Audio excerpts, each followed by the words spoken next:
వర్ణాశ్రమ ధర్మాలు. వర్ణమంటే కులం కాదు.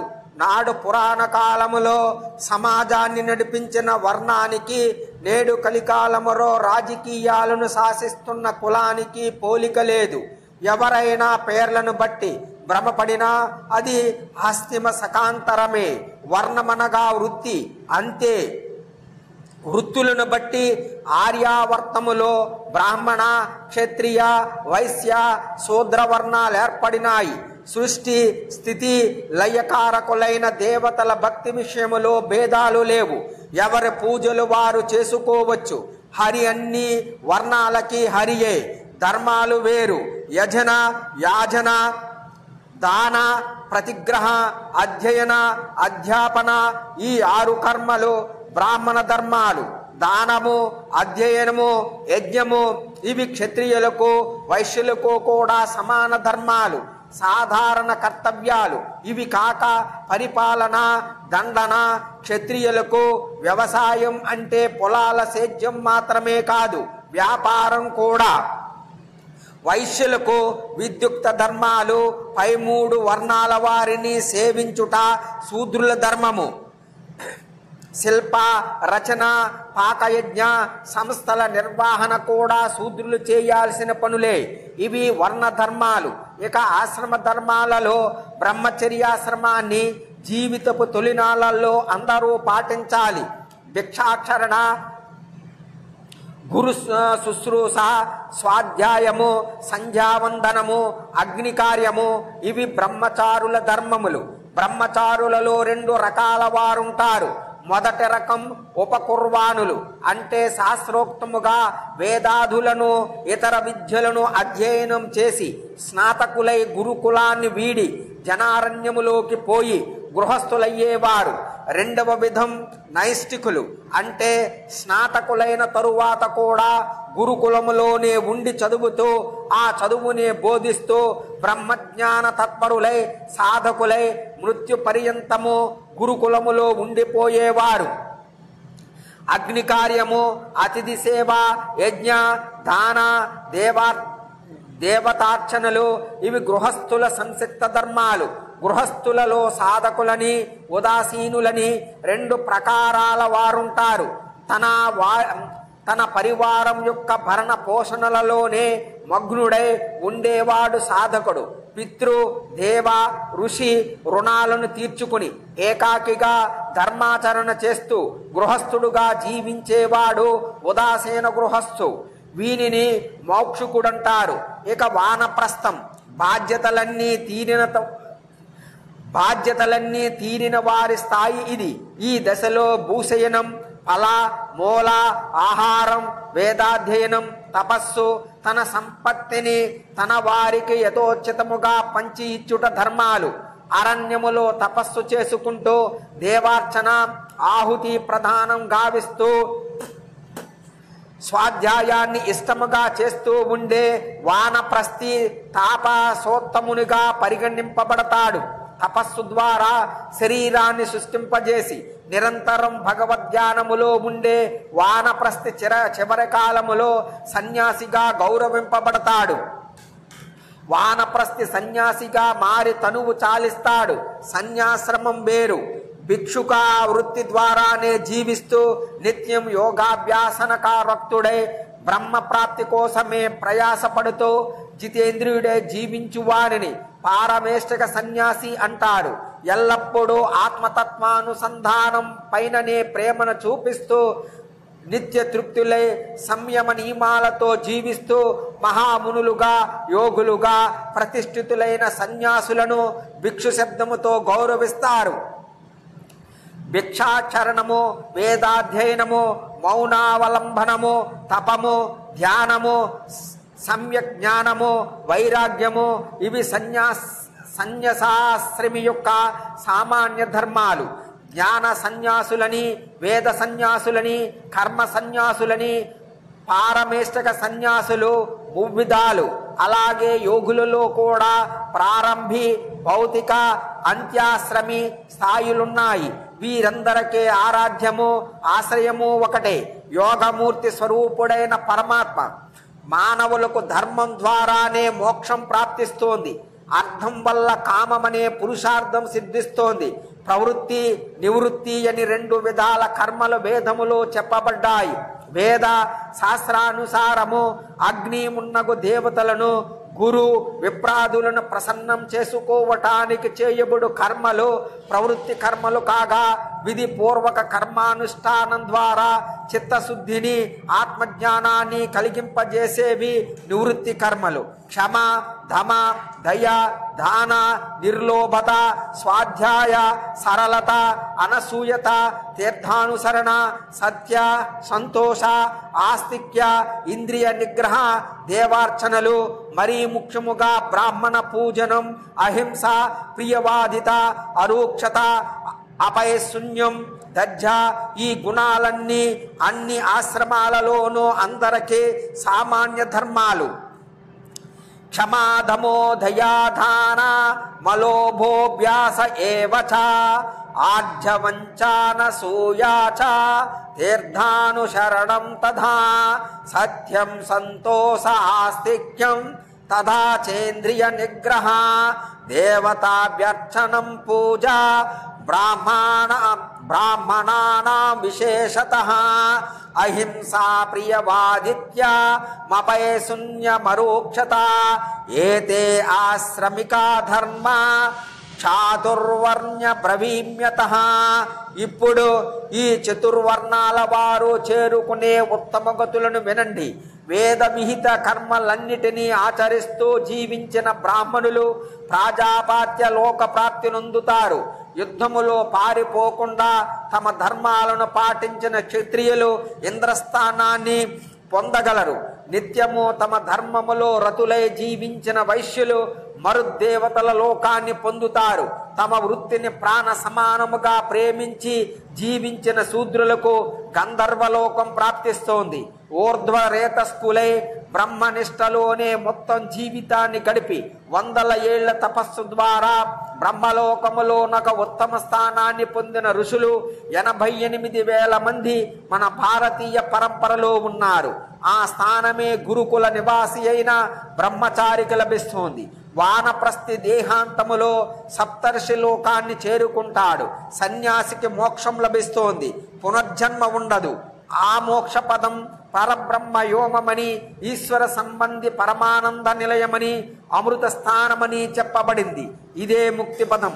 అష్టాంగ మార్గ సమ్యక్ జ్ఞానానుష్ఠానాల వల్ల కూడా ప్రాప్తిస్తోంది. వాటిని గూర్చి వినండి. అహింస, సత్యము, అస్తేయము, బ్రహ్మచర్యము, అపరిగ్రహము, ఈ 5 నియమములంటారు. ప్రాణులను బాధింపకుండుట అహింస. ప్రాణుల హితమునకే వాడబడు వాక్కు సత్యము. ఇతరుల వస్తువులను కోరకుండుట వాడకుండుట అస్తేయము. లైంగిక సంబంధము లేకుండా జీవించుట బ్రహ్మచర్యము. తనకున్నదంతా త్యాగం చేయటము అపరిగ్రహం. శౌచ, సంతోష, తప, స్వాధ్యాయ, ప్రణిధానములనబడు 5 నియమము అంటారు. శౌచమనగా శరీరాన్ని, పరిసరాలను, మనస్సును పరిశుభ్రముగా ఉంచుకొనుట. సంతోషమునుగా తుష్టి. ఇంద్రియ నిగ్రహమే తపము. మంత్రజపమే స్వాధ్యాయము. భగవత్ పూజ నాదికములు ప్రణిధానము. పద్మాది ఆసనములను భక్తితో వేసి జపము చేయుట ఆసన సాధనము.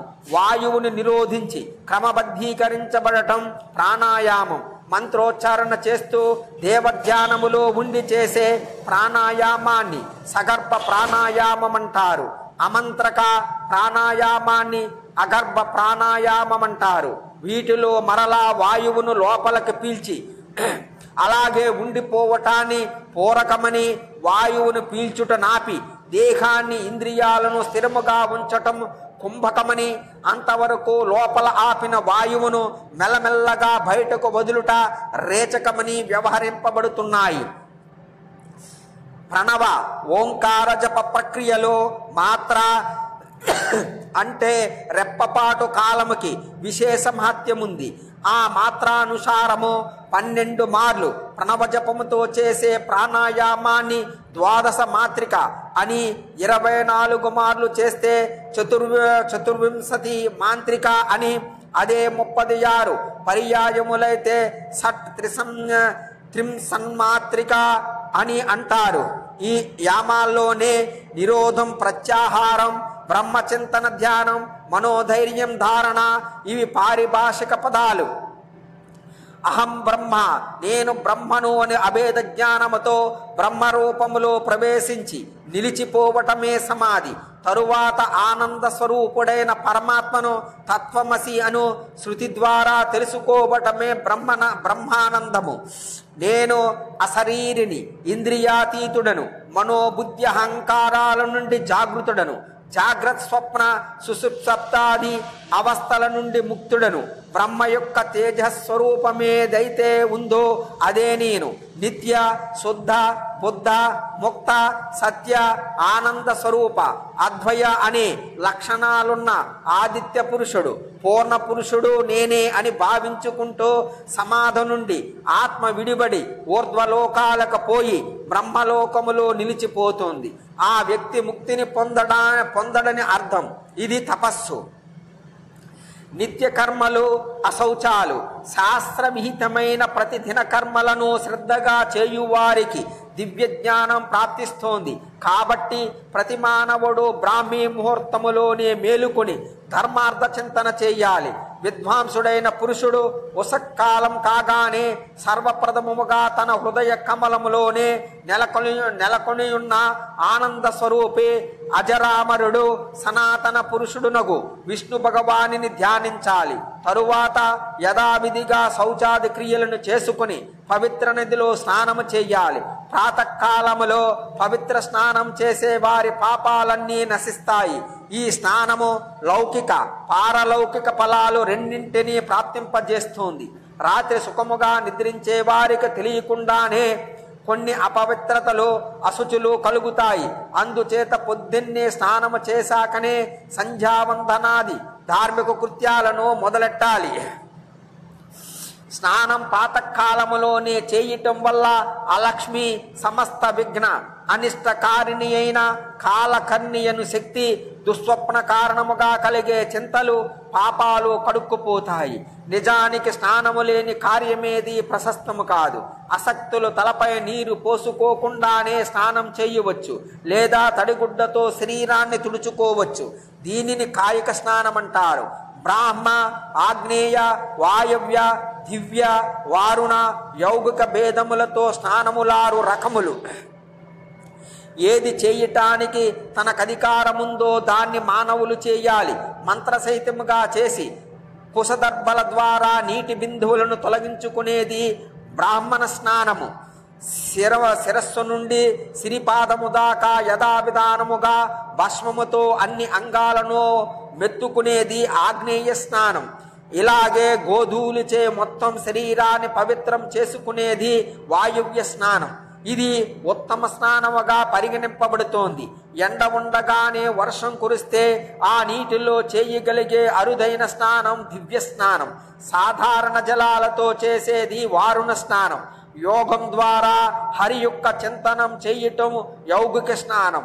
దీనినే మానస ఆత్మవేదనమంటారు. బ్రహ్మకార, అఖండ చిత్తవృత్తి అని బ్రహ్మవాదులందరి చేత సేవింపబడేది కావున దీనినే ఆత్మతీర్థమని కూడా అంటారు.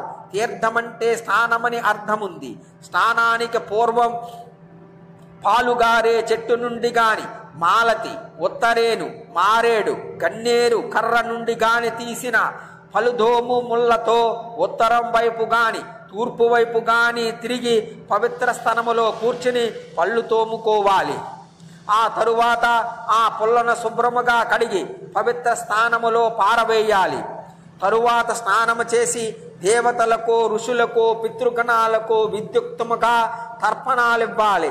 శాస్త్ర ప్రకారం స్నానానికి కూడా సంధ్యోపాసనకులాగే అంగభూత ఆచమనం చేయాలి. సంధ్యోపాసనలో అంగరూపములోనే కుశోదక బిందువులతో ఆపోహిష్ట మున్నగ వారుణ మంత్రాలను, సావిత్రి మంత్రాన్ని జపిస్తూ ఒళ్ళు తుడుచుకోవాలి. ఇదే క్రమములో ఓంకారాన్ని బోహ బోహ స్వహ అనిడి వ్యాహృతులను జోడించి గాయత్రిని జపించి సూర్య భగవానికి అర్ఘ్యమివ్వాలి. సంధ్యవార్చని ద్విజుడు అపవిత్రుడు క్రిందే లెక్క.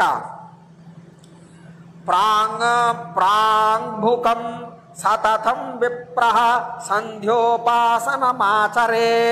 సంజాహీనో శుచిర్నిత్యా మనహరః సర్వకర్మసు యథన్యత్ కురుతే కించిన్నత్న నతస్య ఫలభాగ్మవేత్. అనన్యచేతసః సంతో బ్రాహ్మణా వేదపారగాః ఉపాస్య విధివచ్చంద్యాం ప్రాప్తాః పూర్వపరాంగతిం. యోన్యత్ర కురుతే యత్నం ధర్మకార్యే ద్విజోత్తమః విహాయ సంధ్యా ప్రణతిం సయాతే నరకాయుతం. తస్మాత్ సర్వ ప్రయత్నేన సంధ్యోపనామాచరేత్. సంధ్యోపాసన ద్వారా యోగమూర్తి పరమాత్మ భగవంతుడునైన నారాయణుడు పూజితుడవుతాడు. కాబట్టి ద్విజుడు పవిత్రుడై తూర్పు వైపు తిరిగి కూర్చుని నిత్య సంయత భావముతో 10 లేదా 100 లేదా 1000 మార్లు వీలును బట్టి గాయత్రీ మంత్ర జపాన్ని చేయాలి. తప్పనిసరిగా రోజు 1000 మార్లు గాయత్రీ మంత్ర జపాన్ని చేయటం సర్వోత్కృష్టమైన దైవ కార్యముగా సర్వ వైదిక వాజ్మయములోనూ ప్రశంసింపబడుతోంది. గాయత్రి లేక ద్విజుడు లేడు. ఏకాగ్ర చిత్తముతో ఉదయమే భాస్కర భగవానిని ధ్యానించాలి. ఋగ్యజుస్సామ వేదాలలో కనిపించు వివిధ సౌర మంత్రాల ద్వారా ఆయనను ధ్యానించి తలను నేలపై ఆనించి ఈ క్రింది మంత్రాలతో నమస్కరించాలి. ఓం కఖోల్కాయ శాంతాయ కారణత్రయ హేతవే నివేదయామి చాత్మానం నమస్తే జ్ఞానరూపిణే. త్వమేవ బ్రహ్మ పరమమాపో జ్యోతిరసోమృత భూర్భువః స్వస్త్వమోంకారః సర్వో రుద్రః సనాతనః. ఈ ఉత్తమ శ్లోకాన్ని ఆదిత్య హృదయాన్ని త్రిసంధ్యలలోనూ చదివాకనే ఇంటికి రావాలి. ఇంటికి వచ్చాక మరలా శాస్త్రోత్తముగా ఆచమనం చేయాలి. తరువాత అగ్నిని ప్రజ్వలింపజేసి విధివత్తుగా అగ్నిదేవునికి ఆహుతులను ప్రదానం చేయాలి. ఇంటి యజమాని అసక్తుడైనప్పుడు అతని ఆజ్ఞ మేరకు పుత్ర, పత్ని, శిష్య, సహోదరుల్లో ఎవరో ఒకరు ఈ ఆహుతులనివ్వాలి. మంత్రము లేకుండా ఈ కర్మలకు ఫలం ఎక్కడా దక్కదు. అలాగే పద్ధతి లేకుండా చేసినా దక్కదు. తరువాత దేవతలకు నమస్కరించి అర్ఘ్య, పాద్య, చందన, సుగంధ ద్రవ్యానులేపన, వస్త్ర, నైవేద్యాది ఉపచారాలతో పూజించి తన గురువు గారిని కూడా పూజించాలి. తరువాత తన శక్తి సమయాల మేరకు కొంతసేపు వేదాధ్యయనము, వేదాభ్యాసం, ఇష్ట మంత్ర జపం చేసి అప్పుడు శిష్యులకు చదువు చెప్పాలి. ఈ చదువులో భాగమే వేదార్థ ధారణ కలిగించుట, వేదార్థ విచారమును చేయించుట, ధర్మశాస్త్రాదులను ముందు చదివించి తరువాత చర్చలను చేపట్టుట, ఉపనిషత్తు వ్యాకరణాది వేదాంగాలలో తాను ముందుగా నిష్ణాతుడై శిష్యుల చేత అధ్యయనం చేయించుట మున్నగనివి. ఇది ఒక సద్బ్రాహ్మణుని ద్వారా సమాజం ఆశించే వరదానం. తరువాత అవసరం మేరకు రాజు వద్దకు గాని శ్రీమంతుల గృహాలకు గాని పోయి వారి చేత దైవ ఇతర కార్యాలను చేయించి ధనార్జన చేయాలి. మధ్యాహ్న కాలములో మరలా స్నానము చేయాలి. ముందుగానే శుద్ధి చేయబడిన మట్టిని, పూలను, అక్షతలను, తిలలను, కుశలను, ఆవు పేడను ఒక చోట పెట్టి సిద్ధం చేసుకోవాలి. నది, చెరువు, తటాకము, సరోవరము వంటి చోటికి పోయి స్నానము చేయాలి. ఇందాక సిద్ధం చేసిన మట్టితో తలను, శరీరాన్ని తోముకొని స్నానము చేయాలి. ఆవు పేడను కూడా ఇలాగే వినియోగించాలి. 5 ముద్దలను ఉసిరికాయలంత చేసి తయారు చేసుకోవాలని. ఈ పంచమృత్తికా పిండాలు లేకుండా స్నానానికి బయలుదేరటమే దోషమని శాస్త్రం చెప్పింది. జలాశయం తీరములోనే మృత్తికా గోమయాధులను వంటికి పూసుకుని వరుణ దేవతకు సంబంధించిన మంత్రాలతో జలాశయములోని నీటిని అభిమంత్రించి మరలా సంపూర్ణ స్నానము చేయాలి. జలంపై భక్తి గౌరవాలను కలిగి ఉండాలి. ఎందుకంటే అది విష్ణు స్వరూపం. ప్రణవ స్వరూపుడైన సూర్యుని దర్శిస్తూ 3 మార్లు జలములో మునకలు వేయటంతో స్నానం సంపూర్ణమవుతోంది.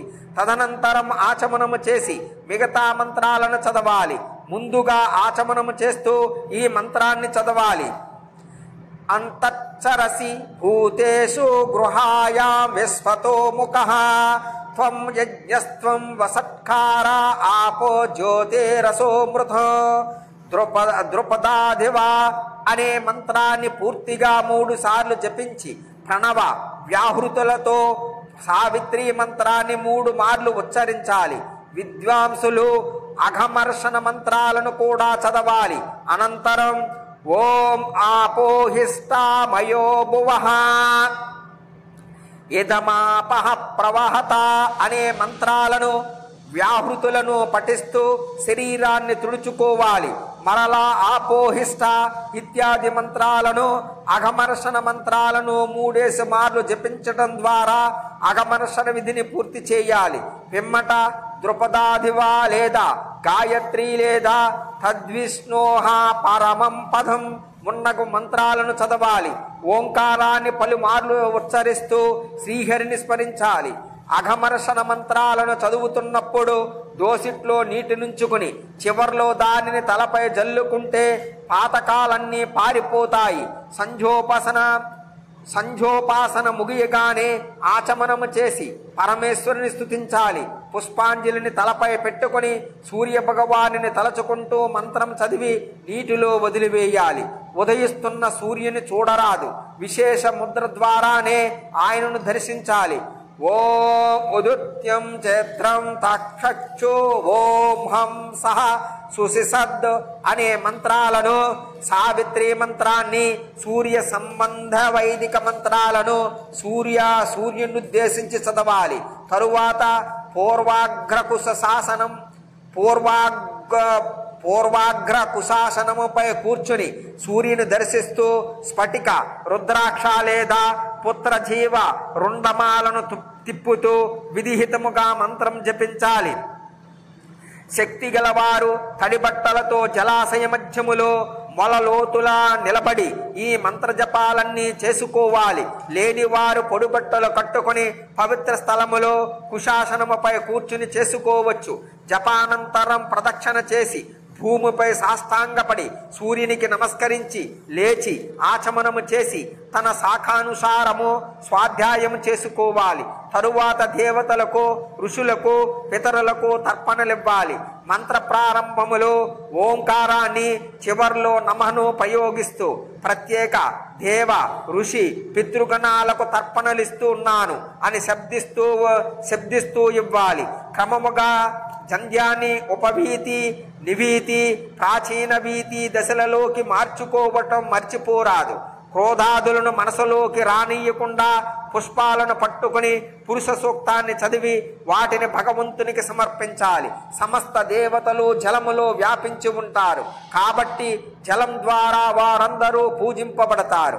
ఈ పూజను చేసేవానికి అనగా పూజకునికి సమాహిత చిత్తము అత్యంతావశ్యకము. దేవతలందరినీ తలచుకుని ఒక్కొక్కరికి వేరువేరుగా పుష్పాంజలులను సమర్పించుకోవటం ప్రశస్తమైన పూజా విధి. మునులారా, దేవతారాధన లేకుండా ఏ వైదిక కర్మయు పుణ్యప్రదం కానేరదు. కాబట్టి సమస్త కార్యాల ఆది మధ్యాంతాలలో హృదయములో హరిని ధ్యానించుకోవాలి.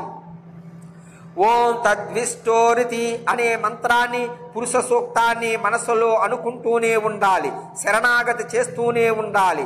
విష్ణువు పట్ల అనురక్త చిత్తుడు, శాంత స్వభావుడనైన భక్తుడు తద్విష్టో అప్రేతే సశీరాహ అనే మంత్రాలతో పూలనభిమంత్రించి విష్ణువుకి సమర్పించాలి. పంచయజ్ఞాలను ఆ దేవదేవుని కంకితముగా నిర్వర్తించాలి. వైశ్యదేవమే దేవయజ్ఞం, కాకి మున్నగు ప్రాణులకు బలులిచ్చేది భూతయజ్ఞం. బిచ్చగాళ్లకు ఇంటి వెలుపల అన్నం పెట్టాలి. పితృదేవతల ప్రీతి చెందాలంటే వారిని ఉద్దేశించి ప్రతిరోజు ఒక బ్రాహ్మణునికి భోజనం పెట్టాలి. పితరులకు నిత్యం చేసే శ్రాద్ధ కర్మనే పితృయజ్ఞం అంటారు. ఇది ఉత్తమ గతులను ప్రాప్తింపజేస్తుంది. తరువాత బంధువులతో కలిసి మౌనముగా భోంచెయ్యాలి. ఎట్టి పరిస్థితుల్లోనూ అన్నాన్ని నిందించరాదు.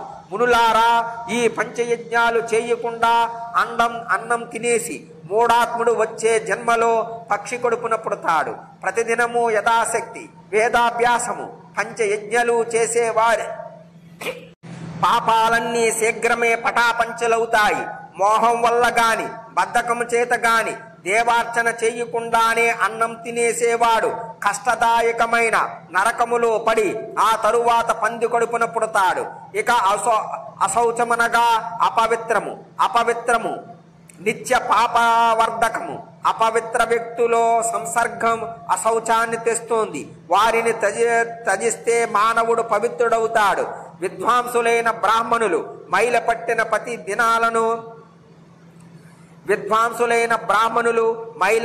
10 దినాలను అశౌచంగానే పరిగణిస్తారు. ఇవి జనన మృత్యువుల కారణముగా ఏర్పడతాయి. మైల నుండి క్షత్రియులు 12 దినాలకు, వైశ్యులు 15 రోజులకు, శూద్రులైతే 1 నెలకి శుద్ధులవుతారు. ఎందుకంటే వారికి క్రమముగా అన్నేసి రోజులు అశుచి ఉంటుంది. సన్యాసులకు మైల అంటదు, అశౌచముండదు. గర్భస్రావం జరిగిన ఇంట్లో అది ఎన్ని నెలలకు జరిగిందో అన్ని రాత్రుల పాటు అశౌచముంటోంది.